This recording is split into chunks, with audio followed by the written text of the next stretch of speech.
Esse mausoléu tem mais de 10 metros de altura. Esse daqui tem mais de 40 mil reais só em mármore italiano. Já esse daqui tem um tamanho de uma fachada de uma casa. Só que na verdade, meus amigos, são túmulos. Túmulos.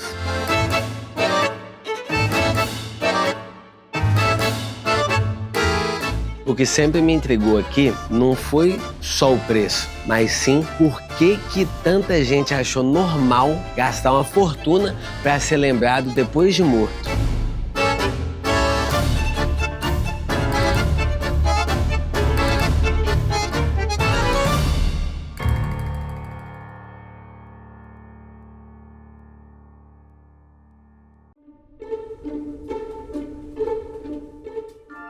Hoje eu vim no cemitério da Recoleta. Muita gente chama de o cemitério mais bonito do mundo e, sem dúvida, ele é o mais turístico, mais visitado de todos.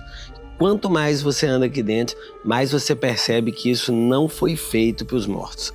Ele foi feito para contar uma história de poder, de famílias, de status, de quem podia e queria ser lembrado e quem não deixava nada para trás, até que a morte virou uma arquitetura. Nesse vídeo a gente vai entender como esse lugar nasceu, como ele ficou desse jeito completamente fora de controle, porque ele não foi sempre assim, muito pelo contrário, quanto custa vir parar aqui e o que um cemitério de luxo revela de uma sociedade que não aceitou ser igual nem depois do fim. Eu diria marcha na boneca, meus amigos, mas como nós estamos na Argentina, eu direi andate, boludo!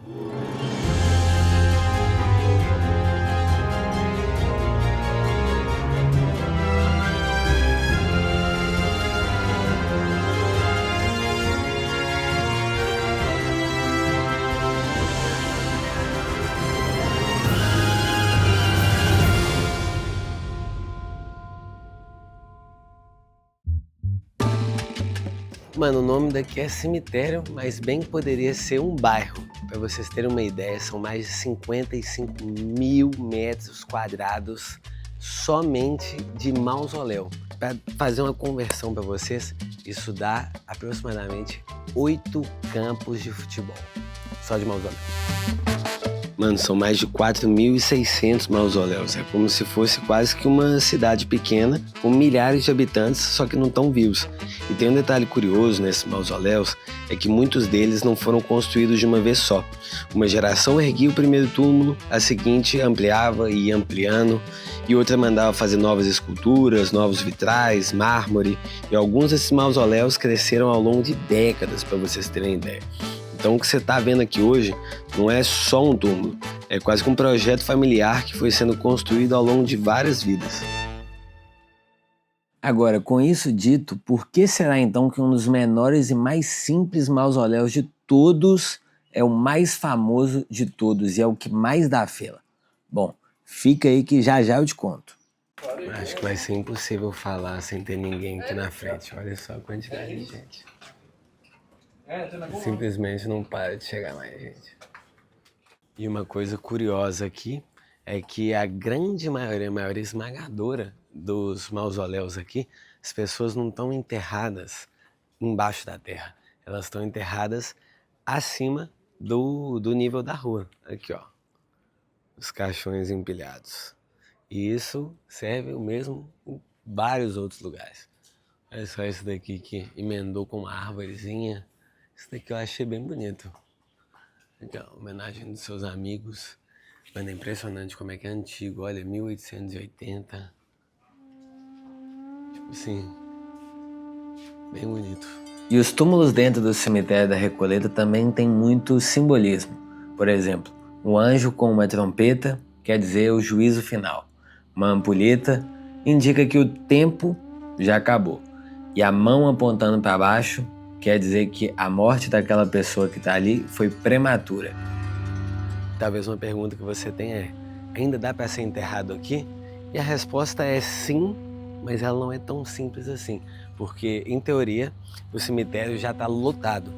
E apesar de eu ver assim, vários e vários túmulos que estão bem abandonados, eu vou dizer para você que Aqui, mano, é muito túmulo assim que você vê que tá acabado, sabe? Tipo, a sensação que eu tenho, talvez eu esteja exagerando, mas eu acho que uns 15% de tão assim super acabadão, negócio quebrado, enferrujadaço. Mas se você quiser ser enterrado aqui, tem duas formas de você conseguir. E não é negociando diretamente com a administração. Você tem que ou já ter familiar que está aqui, aí você pode, digamos assim, colocar o seu caixão aqui ou as suas cinzas, ou você pode comprar esse direito, né, digamos assim, no mercado secundário. Pessoas familiares que estejam querendo vender o lugar deles, né, abrir uma concessão. Então, aqui, olha só para vocês verem o que eu estava falando. Muita coisa que tá abandonada assim, sabe? E caindo aos pedaços, que está aparecendo. É muito lindo, mas você sente uma energia bem pesada, viu? Não negativa, mas energia da história. Sim. Bem legal.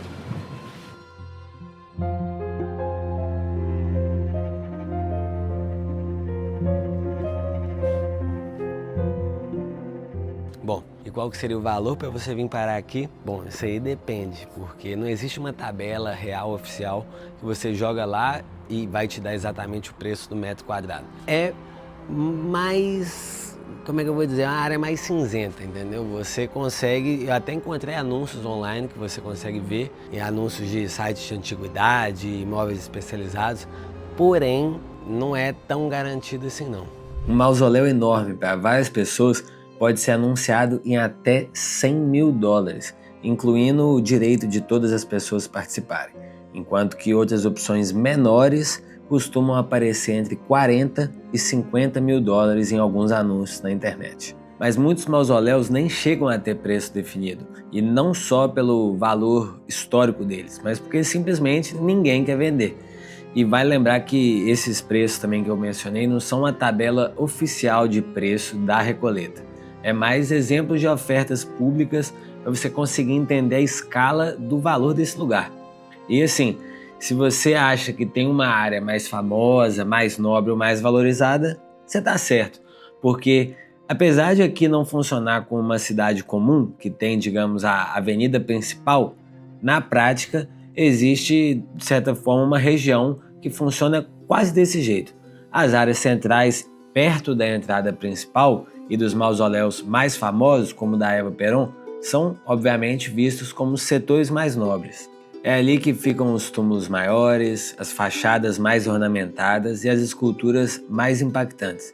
Então assim, não tem a rua principal no nome, mas existe esse efeito de ter uma área de destaque criada pelo valor histórico, visual e simbólico dos túmulos. Mas o mais louco é que nem sempre foi assim. Hoje o cemitério está em um dos bairros mais caros e elegantes da cidade de Buenos Aires, mas ele não nasceu no centro da cidade. Na real, quando ele foi criado em 1822, Buenos Aires era muito menor e essa região ficava praticamente fora do centro urbano. Antes disso, era comum enterrar pessoas dentro das igrejas ou ao redor delas. Só que com o crescimento da cidade e os problemas sanitários, o governo acabou mudando essa lógica e criou cemitérios públicos mais afastados das áreas habitadas. E o terreno escolhido fazia parte desse antigo complexo franciscano que ficava na Recoleta. Ou seja, o que hoje está cercado por apartamentos caros, avenidas elegantes e uma das áreas mais valorizadas de toda a Argentina, começou com um cemitério construído nos limites da cidade.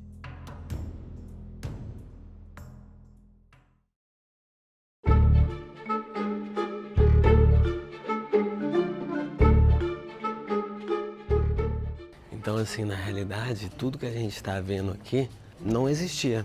Nada de mausoléu, nada de vitrais chiques, de mármore italiano, escultura francesa. O que aconteceu é que no final do século XIX, à medida que a Argentina foi ficando muito rica e cada vez mais elitizada, esse período que é conhecido também como La Belle Époque, que quiseram fazer de Buenos Aires a cidade Paris, né, a extensão de Paris, basicamente o que se fez foi aumentar a densidade de ego por metro quadrado e ter que construir cada vez palácios, mausoléus maiores uns do que os outros. Olha só isso daqui, mano.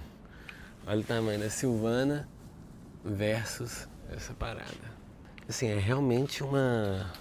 eu não sei o que dizer, porque você constrói uma pirâmide. O tamanho desse negócio, velho, é muito grande, é muito denso.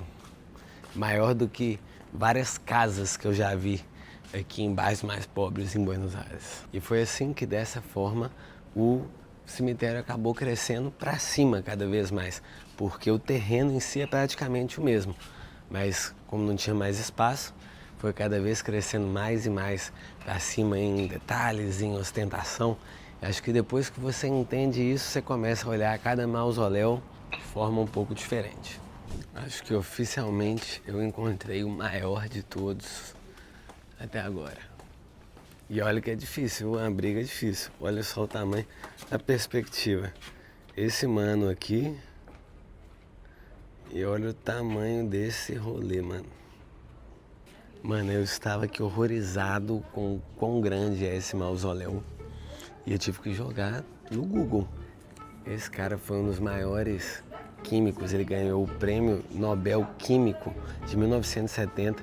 Basicamente, ele descobriu como que a glicose funciona no corpo. Fica aí o dado extremamente besuntado.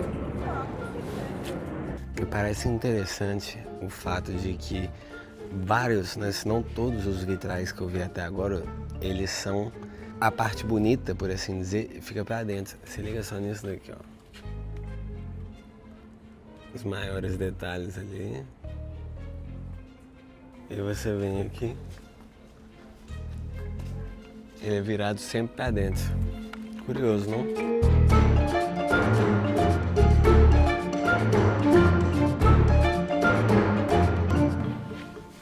À medida que eu aprendi sobre esse cemitério, eu entendi que várias dessas pedras, dessas esculturas, são uma espécie de biografia.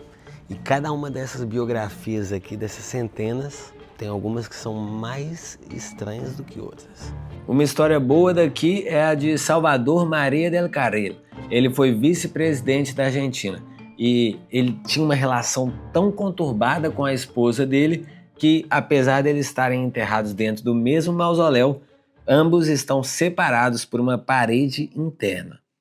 Imagina só, nem depois de morto eles se olharam, levaram orgulho até pro caixão, mano. Mano, pensa só, sei lá, quase 100 anos atrás, você fazer parte da elite, eu acho que basicamente significava que você não podia separar. Essa ideia deveria ser inconcebível. Ó, péssimo. Mas nem todas as histórias aqui são sobre ressentimento.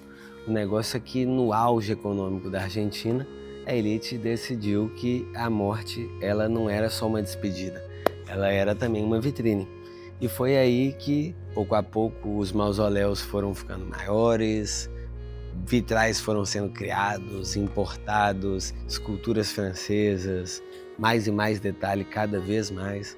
Então, é um pouquinho de o porquê que a gente chegou aqui como está hoje.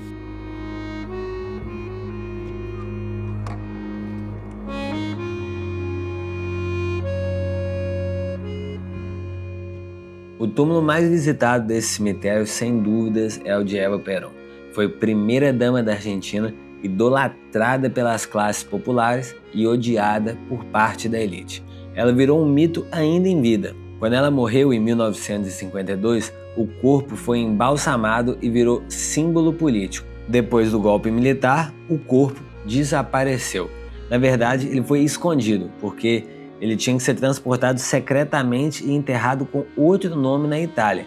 Depois de anos fora do país, o cadáver, obviamente, virou uma peça de disputa de poder. Pensa nisso, mano. Nem morta ela foi deixada em paz.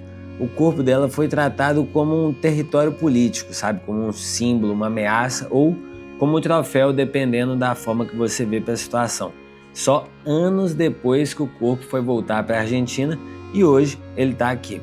E o curioso é que o túmulo dela é relativamente simples e até discreto. Você não saberia que é alguém tão importante assim se não fosse pela fila gigantesca de pessoas que passam ali para tirar foto. Interessante é que, apesar de ser um mausoléu simples, a história que ela carrega é gigantesca. E talvez esse seja um dos únicos túmulos aqui que não foram construídos para impressionar, mas sim para proteger. Porque quando uma pessoa vira um símbolo que nem ela virou, até o corpo vira disputa. E aí você percebe que esse cemitério não fala só de riqueza, mas ele também fala de medo. Seja medo de desaparecer, de perder o poder ou então de deixar de ser lembrado.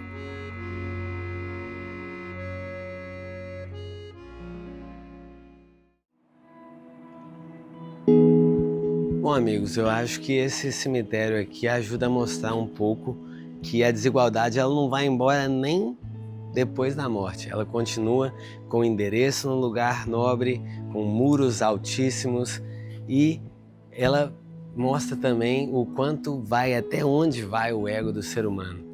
E eu, sinceramente, não sinto que eu preciso de 8 campos de futebol, que eu preciso de um mausoléu gigantesco, ou que eu preciso saber exatamente qual que vai ser o meu custo por metro quadrado. Eu sinto que a verdadeira permanência, a verdadeira legado que você deixa não está em concreto, em pedra, em mármore, mas sim nas emoções que você deixa nas pessoas e em como você faz com que as pessoas se sintam e o que você faz com que você sinta também. Acho que esse é o verdadeiro legado. Nos vemos na próxima.